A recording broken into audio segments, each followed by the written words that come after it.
ओम शांति। आज का सत्य अनुभव है बेंगलोर जयानगर की रहने वाली बीके नागरतना बहन का। एक बड़े घर में मेरा लौकिक जन्म हुआ। बचपन से ही मुझ में भक्ति के संस्कार थे। भगवत गीता के 18 अध्याय मुझे कंठस्थ थे। गीता स्पर्धा में बहुत इनाम लिए थे। ब्रह्मा बाबा से मुझे बहुत प्यार है क्योंकि मेरा लौकिक जीवन उनके लौकिक जीवन से बहुत मिलता है। मैंने भी उनकी तरह 12 गुरु किए थे। मैं भी उनकी तरह रोज गीता पढ़ती थी। परिवार व रिश्तेदारों में मेरा भी बहुत मान था। जैसे बाबा को भी बाल्यकाल में बहुत वैराग्य था, लेकिन एक दिन सौभाग्य सुंदरी सिनेमा देखा तो उन्होंने शादी कर ली। ऐसा ही मेरे साथ भी हुआ। 17 वर्ष की आयु तक मुझे भी बहुत वैराग्य था। माता पिता सोचते थे कि यह शादी नहीं करेगी, लेकिन मैंने भी एक दिन एक सिनेमा देखा। मेरा भी दिल बदल गया और शादी के लिए मैंने हाँ कर दी। बड़े घर की बहू बन गई। बड़े बड़े साहूकार व्यापारियों के मोहल्ले में हमारा घर था। सब सुख सुविधाएं थीं। काम करने के लिए नौकर चाकर थे। अनगिनत जेवर मेरे पास थे।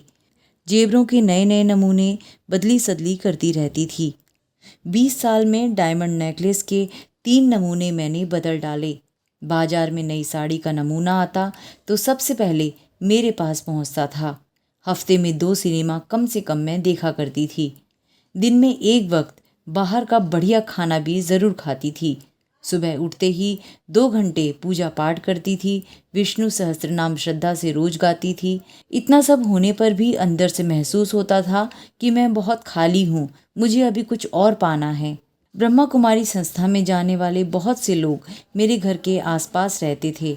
उन्हें देख मुझे नफरत आती थी।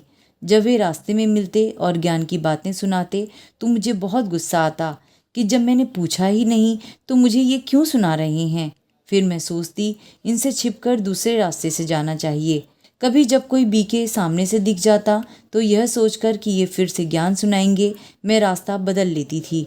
इनके सफ़ेद कपड़े और पूरी बाजू की ब्लाउज मुझे जरा भी अच्छे नहीं लगते थे। मैं कहती थी मैं मर जाऊं तो भी ब्रह्मा कुमारी संस्था में पाँव नहीं रखूंगी। लेकिन समय ने पलटा खाया और मुझे भविष्य से वैराग्य आने लगा।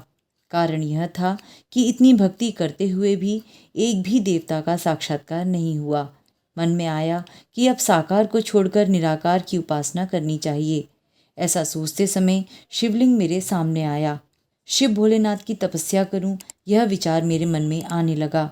एक दिन पड़ोस में रहने वाली ब्रह्मा कुमारी माता ने कहा कि अरे, हमारे यहाँ भी तो और कुछ नहीं करना, सिर्फ शिव को ही याद करना होता है। यह सुनते ही मेरे मन में याद याद याद यह शब्द गूंजने लगा। आखिर मैंने फैसला किया कि ब्रह्मा कुमारी संस्था में क्या सुनाते हैं, जरा देख के तो आऊं। मैं माताजी और बड़ी बेटी को लेकर वहां गई। सन 1976 नवंबर का मास था। दीपावली के दिन थे। 7 दिन में हम तीनों का एक साथ अलौकिक जन्म हो गया। सारा ज्ञान समझ में आ गया। फिर तो इतना नशा चढ़ा कि मन गाने लगा, पाना था सो पा लिया। कुछ समय बाद नाते रिश्तेदारों की तरफ से परीक्षाएं आनी शुरू हो गईं, लेकिन मैं अपने मार्ग पर अड़िग रही।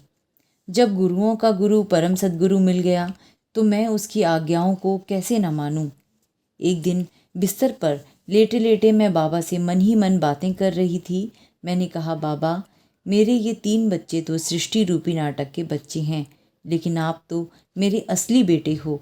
मैं ऐसा कह ही रही थी कि ज्योति बिंदु शिव ने अपनी किरणों सहित मेरे मस्तक पर आकर मुझ आत्मा को गले से लगा लिया। यह साक्षात्कार या कल्पना नहीं है, लेकिन सचमुच में बाबा ने मुझे गले लगाया और मेरा बेटा बन गया। आज जब भी मुझे यह अनुभव याद आता है, मेरा दिल भर आता है, आंखें गीली हो आती हैं और अनुभव पुनः साकार हो उठता है। उस दिन के बाद अपने तीनों बच्चों को जो खिलाया, जो भी उन पर खर्च किया, तो एक हिस्सा बाबा के लिए भी निकाल कर रखती थी। बाबा बच्चे के नाम का फल, दूध, सब्जियां सेंटर पर भेजती थी। एक दिन किसी कारण नहीं भेज सकी, पर खाना खाने बैठी तो खाना अंदर ही न जाए, इतना बाबा के साथ बेटे का संबंध जुड़ गया। अब भी रोज भोग लगाते समय बेटे का संबंध बहुत अच्छे से अनुभव होता है। कभी कभी जब मैं खाना बना रही होती हूँ तो बाबा बच्चा बनकर मेरे से पूछता है, माँ मेरे लिए क्या बना रही हो। उस समय मुझे बहुत खुशी होती है।